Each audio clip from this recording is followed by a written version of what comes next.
محترم ناظرین، السلام علیکم ورحمۃ اللہ وبرکاتہ۔ ایک بادشاہ گزرے ہیں سلطان محمود۔ ان کے زمانے کا ایک واقعہ ہے۔ اگر یہ واقعہ کو ہم لوگ بغور سنیں گے اور اس کو سمجھنے کی کوشش کریں گے تو انشاءاللہ امید کرتے ہیں بہت فائدہ ہوگا۔ واقعہ یوں ہے کہ سلطان محمود جو بادشاہ تھے، ان کے پاس ایک دیہاتی آتا ہے اور وہ دیہاتی ان کی خدمت میں آ کر کہتا ہے کہ ہم کو رکھ لیجئے اپنی خدمت میں، ہم آپ کی خدمت کریں گے، یہیں رہیں گے۔ بادشاہ اس کو ایکسیپٹ کرتے ہیں، اس کو رکھ لیتے ہیں اپنے پاس، اور اسی طرح کچھ دن گزرتا ہے تو بادشاہ کے پاس جو لوگ پہلے سے تھے، جو ان کے محبین تھے، جو ان سے محبت کرنے والے تھے، جو ان کی خدمت کرنے والے تھے، کچھ دنوں میں یہ جو دیہاتی آیا تھا، اس کا نام ایاز تھا، یہ کچھ دنوں میں ہی بادشاہ کی نظر میں اپنی قدر بڑھا لی، اور بادشاہ کو جو لوگ ان کے ساتھ پہلے سے تھے ان سے زیادہ محبت ایاز سے ہو گئی۔ اب ظاہر سی بات ہے کہ جو لوگ ان کے پاس پہلے سے تھے ان لوگوں کو تکلیف ہونے لگی، ان لوگوں کو حسد ہونے لگی، اور وہ لوگ پریشان ہونے لگے اپنے آپ میں، اور یہ ایک دوسرے سے کہنے لگے کہ ہم اس سے حسب و نسب میں اچھے ہیں، ہم اس سے مالداری میں اچھے ہیں، ہم اس سے شکل و صورت میں اچھے ہیں، ہم ہر اعتبار سے اس سے اچھے ہیں، لیکن بادشاہ کی محبت انہی کے لیے ہے، ہمارے لیے وہ محبت کی نظریں، وہ شفقت نہیں ہے جو ایاز کے لیے ہے۔ یہ بیچارہ بہت پریشان ہو جاتا ہے یہ لوگ، اور ایک دوسرے سے کہتا ہے کہ موقع ملنے پر بادشاہ سے یہ بات کریں گے۔ چنانچہ ان لوگوں کو جب موقع ملتا ہے تو وہ بادشاہ سے بات کرتے ہیں اور کہتے ہیں کہ ہم لوگ کو وہ محبت نہیں ملتی جو ایاز جو دیہاتی آیا ہے اس کو مل رہی ہے آپ کی طرف سے، بلکہ جبکہ ہم لوگ بہت دنوں سے آپ کی خدمت میں ہیں اور اس سے ہر اعتبار سے اچھے ہیں، حسب و نسب میں اچھے ہیں، شکل و صورت میں اچھے ہیں، اور مالداری میں بھی اچھے ہیں۔ بادشاہ کہتے ہیں کہ اچھا ٹھیک ہے، ہم تم کو اس بات کا جواب دیں گے کسی موقع سے۔ پھر بادشاہ چلے جاتے ہیں اور دلے دل سوچتے ہیں کہ اس کو کیا کہا جائے اور کس طرح سے جواب دیا جائے۔ پھر سب کو جمع کرتے ہیں، اور جمع کرنے کے بعد ایک پھل منگواتے ہیں۔ وہ پھل نہایت کربا تھا اور بد ذائقہ پھل تھا۔ سب کو ایک ایک پھل دیا گیا جو ان کے ساتھ پہلے سے لوگ تھے ان کی خدمت میں، اور اس کے ساتھ ساتھ ایاز کو بھی دیا گیا۔ سبوں نے جیسے منہ میں پھل رکھا، پھل رکھتے ہی منہ میں تھو تھو کرنے لگا اور کہنے لگا سب کہ کیسا بد ذائقہ پھل ہے، توبہ کرے توبہ کرے، اس طرح کر کے جو ہے پھل منہ سے پھینک دیتا ہے اور کہنے لگتا ہے کہ حضور یہ تو بد ذائقہ پھل ہے، اس کا ذائقہ تو بہت خراب ہے، اور وہ سب کے سب پھینک دیتے ہیں۔ لیکن جب بادشاہ کی نظر ایاز پر پڑتی ہے تو وہ بڑے مزے سے پھل کو کھا رہا ہوتا ہے۔ بادشاہ کی نظر جیسے پڑتی ہے، بادشاہ کہتے ہیں ایاز کیا یہ پھل کروا نہیں ہے، یہ پھل بد ذائقہ نہیں ہے؟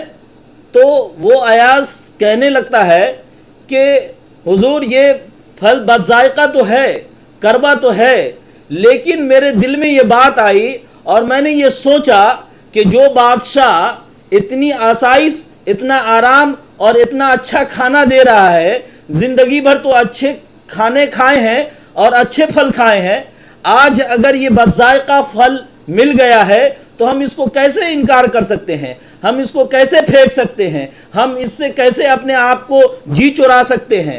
اسی لیے میں نے سوچا کہ جس نے زندگی بھر اچھا کھلایا وہ اگر یہ کروا پھل دیا ہے تو اس کو بھی کھا لینا چاہیے۔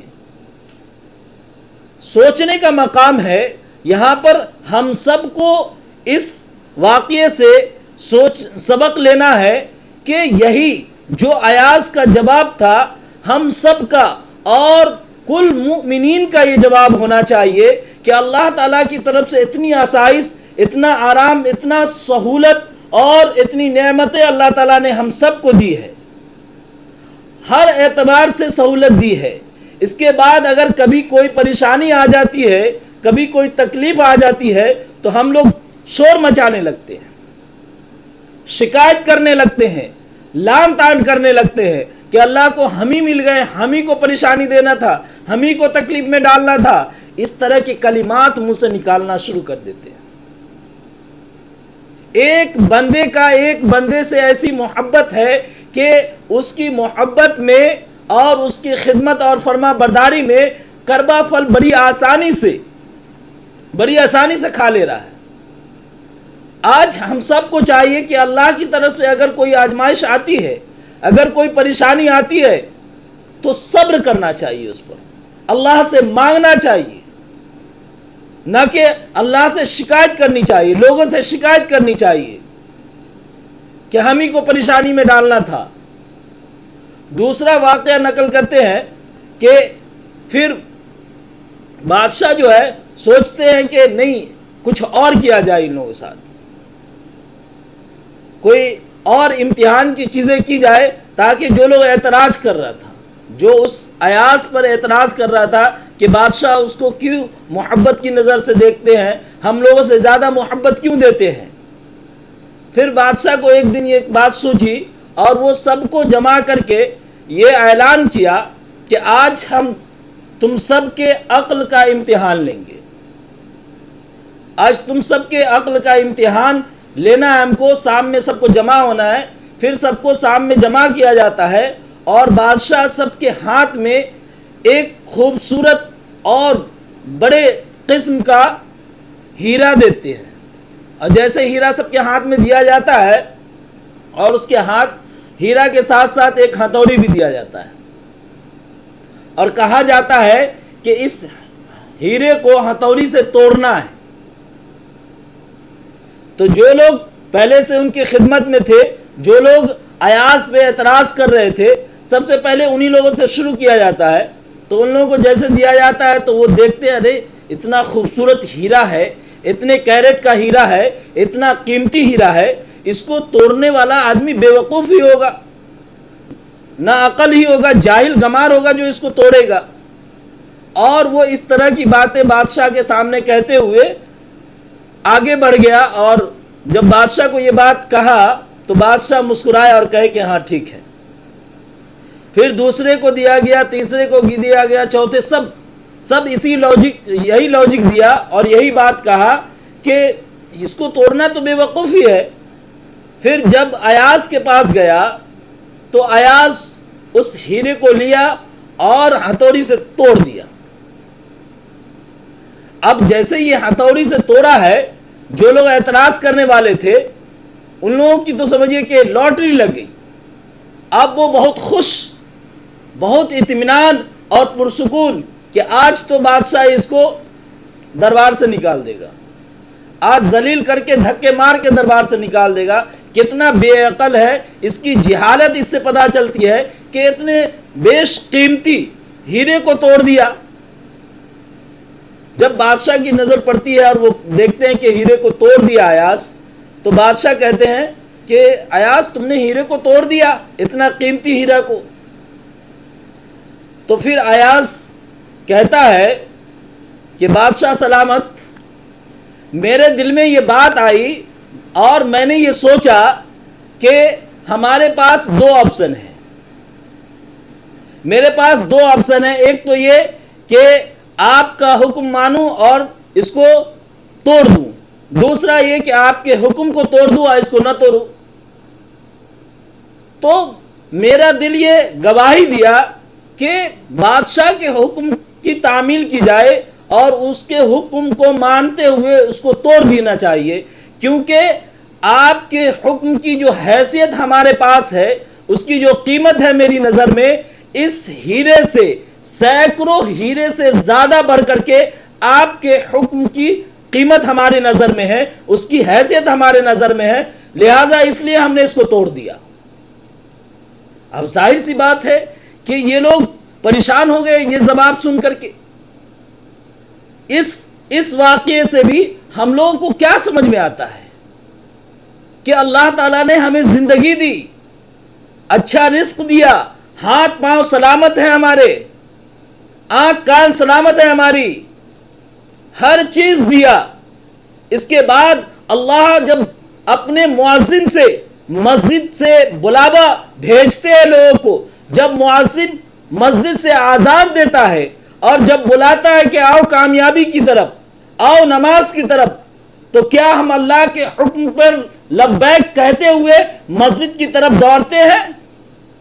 کیا اللہ کے حکم کو مانتے ہیں؟ ایک بندے کا دوسرے بندے سے ایسی محبت کہ اس کے حکم کو سامنے رکھ کر بیش قیمتی پتھر جو ہیرا ہے اس کو توڑ ڈالتا ہے۔ لیکن آج کیا ہم اپنے نقصانات کے ڈر سے دکان کھلی نہیں رکھتے؟ کیا ہمیں نقصان کا ڈر نہیں ہوتا اپنے دکان کو بند کرتے ہیں؟ کیا ہمیں ایسا نہیں کرنا چاہیے کہ اللہ کی طرف سے بلاوا آیا ہے ہم اپنے دکان کو بند کر دیں؟ کتنا نقصان ہوگا؟ اللہ کے حکم سے بڑھ کر یہ چیز تو نہیں ہے۔ آج ہمارے دل میں یہ بات کیوں نہیں پیدا ہوتی؟ کاش یہ بات ہمارے دل میں بھی پیدا ہوتی کہ اللہ کا حکم دنیا کی ہر چیز سے زیادہ قیمتی ہے اور اس کا حکم آخر ہے ہمارے لیے، پتھر کی لکیر ہے، ہر حال میں ہم کو ماننا چاہیے۔ کاش ہم ایسے ہی ہوتے کہ اللہ کے حکم پر، جیسا کہ کہا گیا ہے کہ مسلمان وہ ہے جو اللہ کے حکم پر اپنی جان، اپنے مال اور اپنے سب کچھ قربان کر دینے والے کا نام مسلمان ہے۔ سب چیز قربان کر دینے والے کا نام مسلمان ہے۔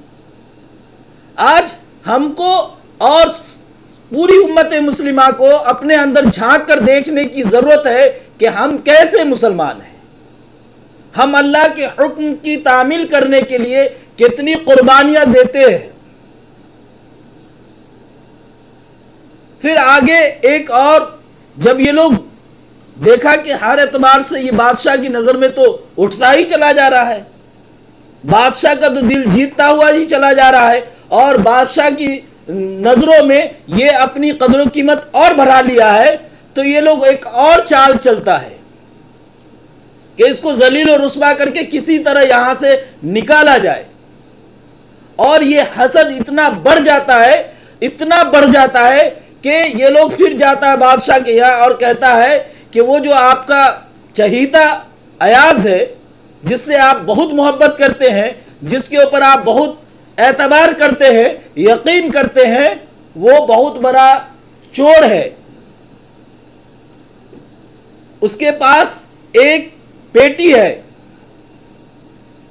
جس میں وہ آپ کے خزانے سے چوری کر کے مال اس میں رکھا ہوا ہے، اور وہ روزانہ صبح شام اس کو کھولتا ہے، اس کو دیکھتا ہے اور پھر بند کر دیتا ہے۔ اب بادشاہ کو یہ بات کھٹکی اور کہا کہ ایسا کیسے کر سکتا ہے ایاز؟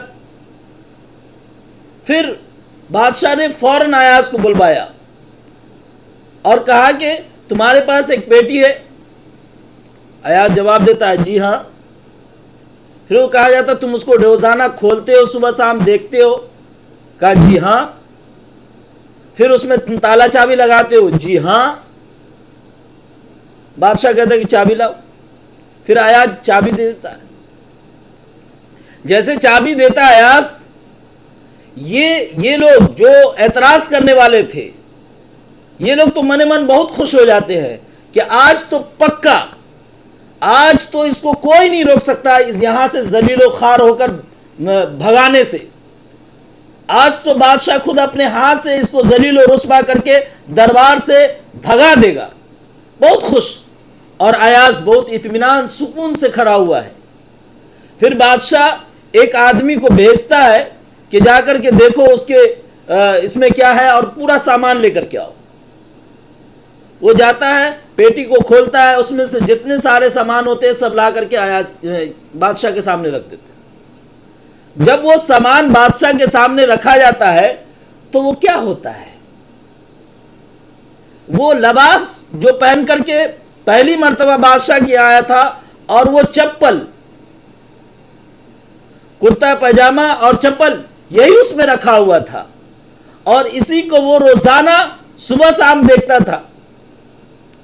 بادشاہ بہت حیران ہوا، پریشان ہوا، اور کہنے لگا کیا بات ہے، یہ تو کوئی ایسی قیمتی چیز نہیں جس کو تم روزانہ کھول کر کے صبح شام اس کی زیارت کرو، کیا بات ہے کہ تم اس کو روزانہ صبح شام کھول کر کے دیکھتے ہو؟ تو ایاز کے جواب کو بہت غور سے سنیے گا اور سمجھیے گا کہ یہ جواب کیا ہے۔ آج ہم سب کا اللہ کے لیے یہی جواب ہونا چاہیے تھا۔ وہ ایاز کہتا ہے کہ بادشاہ سلامت، میں اس کو روزانہ صبح شام اس لیے دیکھتا ہوں تاکہ مجھے میری حیثیت یاد رہے، میری اوقات مجھے یاد رہے کہ میں کس حالت میں یہاں آیا تھا، میری اوقات کیا تھی۔ اس کو یاد رکھنے کے لیے روزانہ میں صبح شام اس کو دیکھتا ہوں اور مجھے اپنی اوقات یاد آ جاتی ہے، اسی لیے میں صبح شام اس کو دیکھتا ہوں۔ کاش یہ جواب ہم سب مسلمانوں کا، ایمان والوں کا ہونا چاہیے کہ اللہ تعالیٰ نے ہمیں کس جگہ سے لا کر کہاں کھڑا کر دیا ہے۔ ہم خون کے ایک ناپاک لوتنے سے پیدا کیے گئے ہیں، اس کی وجہ سے پھر ماں کے پیٹ سے باہر آئے، اس کے بعد اللہ تعالیٰ نے دنیا کی ہر چیزیں دی، بولنے کے لیے زبان دی، کھانے کے لیے دانت اور ہاتھ اور منہ دیا، سننے کے لیے کان اور دیکھنے کے لیے آنکھ، اور اتنی اچھی صحت اللہ تعالیٰ نے ہم کو دی ہے۔ کیا ہم یہ یاد کرتے ہیں کہ اللہ تعالیٰ نے ہمیں کہاں سے کہاں لا کر کھڑا کر دیا ہے؟ یہ ساری چیزیں دی ہوئی اللہ کی امانت ہے۔ ہم اللہ کو یاد کرتے ہیں؟ اپنی حیثیت کیا ہے ہماری حیثیت؟ اگر ہمیں کوئی عہدہ مل جاتا ہے، اگر ہمیں کچھ مل جاتا ہے اور ہم مالدار ہو جاتے ہیں تو ہم لوگوں سے یہ کہتے ہیں کہ یہ میری قابلیت کی وجہ سے ملا ہے، یہ ہمارے علم کی وجہ سے ملا ہے، یہ ہماری محنت کی وجہ سے ملا ہے،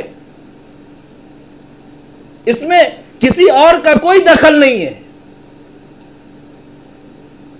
حالانکہ یہ اللہ کی طرف سے آزمائش ہے، یہ اللہ تعالیٰ نے اس ساری نعمتوں سے نوازا ہے، لیکن لوگ اس بات کو نہیں سمجھتے، اللہ کو یاد نہیں کرتے، اپنی حیثیت کو نہیں پہچانتے۔ یہی وجہ ہے کہ آج ہم ناکام و نامراد ہیں، آج ہم دنیا کی ٹھوکروں میں آ گئے ہیں، آج ہماری حیثیت چوٹی اور مچھر سے زیادہ کچھ نہیں ہے۔ آج ہماری حیثیت کیا ہے دنیا میں؟ آج ہم نے اللہ کو بھلا دیا ہے، اللہ سے نہیں مانگتے، رات کو نہیں رو کر کے اللہ کے سامنے مانگتے، اللہ کے سامنے سر کو نہیں جھکاتے، اللہ کے احکامات پر عمل نہیں کرتے۔ ہم کیسے کامیاب ہو سکتے ہیں؟ ایک بندے کو جب ایک بندے نے اتنی آسائش دی، اس کو اس کا مرتبہ دیا، اس کو عزت دی، احترام دیا، تو وہ اپنی حیثیت اس طرح سے یاد کرتا ہے۔ اللہ تعالیٰ نے تو ہم کو نہیں، پوری کائنات کو پیدا کیا ہے۔ کیا ہماری محبت اللہ کے لیے ایسی نہیں ہونی چاہیے؟ کیا ہم اللہ کو اس طرح ہم کو یاد نہیں کرنا چاہیے؟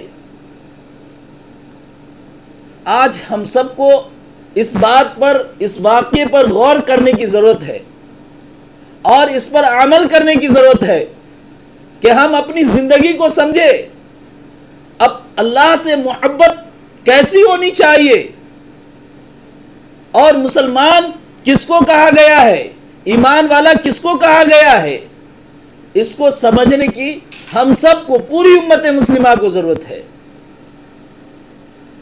میں دعا کرتا ہوں مجھے اور آپ کو اور پوری امت مسلمہ کو صحیح سمجھ عطا فرمائے۔ وآخر الدعوانا ان الحمد للہ رب العالمین۔